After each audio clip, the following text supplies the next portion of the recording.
Atleisti turi ne tik Dievas. Atleisti mums dar turi ir energija.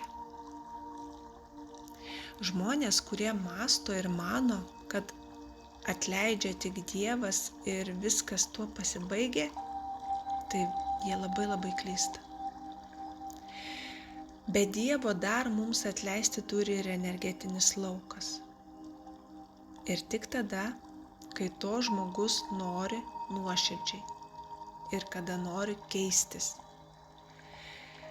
Kada ne tik gailisi, bet ir atsako už viską, už kiekvieną žodį, kuris galbūt įsmigo kaip peilis kitam žmoguje.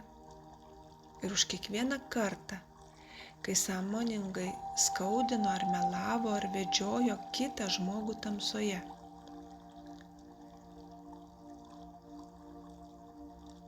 Negali žmogus pasislėpti nuo savo padarytus veiksmų. Energija viską mato ir viską kaupia. Ji įrašo visus tavo ketinimus, ne tik tavo žodžius, bet tą vadinamą tikrąjį vidinį užtaisą, ką tu ketinai daryti ar planavai kitam, ar per kitą, ar dėl kito. Ir kai žmogus sako, aš juk pasimeldžiau ir Dievas man atleis, pamiršta kai ką. Pamiršta, kad energija laukia ne maldos ir ne žodžių. Energija laukia veiksmo, pokyčio ir to žmogaus atsakomybės. Energija niekada neatleidžia tada, kai atsiprašai tik dėl to, kad jau gyvenime bijai pasekmių, dėl kurių šiai dienai galbūt jau kenti. Jie atleidžia tada, kai žmogus supranta, ką padarė. Ir kada supranta ir nusprendžia, kad tikrai daugiau to nebedarys ir nekartos, net kai niekas to nemato ar negirdi. Ir kada žmogus tą daro tyliai ir pradeda nuo savęs atidirbinėti, švelninti, gydyti, atlyginti, kur tik beįmanoma, keisti save iš esmės, tai tik tada atleidžia ne tik Dievas, bet ir energija. Energija atleidžia tada, kai kartais žmonės jau būna pasiekę tą vadinamąjį dugną. Kai jau keliasi iš baimės, bet ne iš sąmoningumo. Ir tada tas senasis kaltės krūvis pradeda tirpti iš kūno ir sielos, iš minčių, kai jis įveikęs tą dugną pradeda ir ima keistis. Ir tai nėra stebuklas, tai yra tiesiog dėsnis, kaip gravitacija, kaip bumerangas. Ir jis neklausia, ar tu geras žmogus.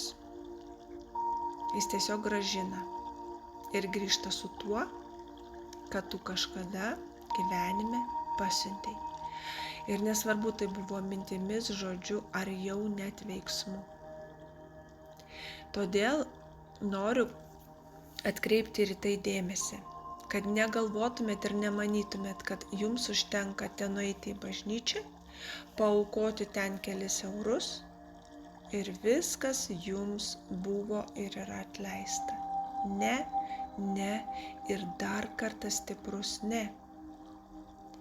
Nes galbūt tuo metu, kol buvote ten viduje, bažnyčioje, jūs kažką jautėte, o po to galbūt grįžote ir matote, kad niekas nepasikeitė, niekas nesikeičia. Tada atsiranda kas? Nieko man tas Dievas nepadeda. Aš daugiau neisiu į tą bažnyčią. Aš daugiau to, ano, trečio nedarysiu. Stop ir dar kartą stop. Va čia ir yra atsakymas. O ko jūs tikėjotės? Kad jūs nueisite į bažnyčią ir paaukoję kelis eurus, sukalbėję maldeles, apsivalysite nuo to, ką galbūt dešimtmečius darote ir nesikeičiate ir toliau tą tęsite ir toliau tą darote. Taip nesidaro. Apsivalyti reikia ne tik maldomis ir ne tik nuėjimu į bažnyčią. Taip, Dievas gailestingas, taip, Dievas visagalis, bet dar yra ir kiti dėsniai, dar yra, ką reikėtų kitaip padaryti dėl savęs, o tai jau yra energija, su kuria mes gyvenam. Viskas mūsų gyvenime yra energija. Pinigai energija, meilė energija, šviesa energija. Viskas yra energija. Be energijos mes esam niekas. Ir kada tu tą energiją pažeidi, sudrumsti, apdrumsti, apšmeiži ir pats supurvini iki tam tikro lygio, tai patikėkit manim, ką pasakys jums Dievas. Jis taip pasakys, jeigu tik tu ateini su to mintim, kad tu suvoki, ką tu darai, imi keistis ir keitiesi, tai tik tada tu gali abipusiškai gauti Dievo atleidimą. Bet kai tu į tą eini ir kartu apvalydamas savo energetinį lauką, tą, ką esi padaręs, arba galbūt jau tu neši ir jau nešioji ir valai nebe savo, o paliktą, kaip aš minėjau savo keliuose videose, tą grandinėlę, kurią tu jau tempi ir galbūt jau neši nebe savo padarytus darbus. Bet jinai niekur ir niekada nedings ir nenutrūks, kol vieną gražią dieną kažkas iš kartos žmonių pasakys žodelį stop, nebegaliu, kiek tai gali tęstis. Bet tada žmogus ir supranta, kad tai jau nebe Dieve esmė, nebe maldose esmė, o jau truputį ir giliau. Ir viską sujungus į vieną,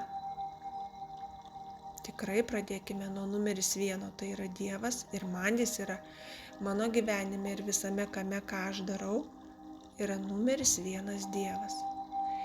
Ir man jo žodis yra viskas. Tai kada aš tą pradėjau ir suvokiau, tai mano gyvenimas ir pasikeitė. Kada viską aš supratau, kad ne tik maldose buvo viskas, o reikėjo pradėti ir giliau.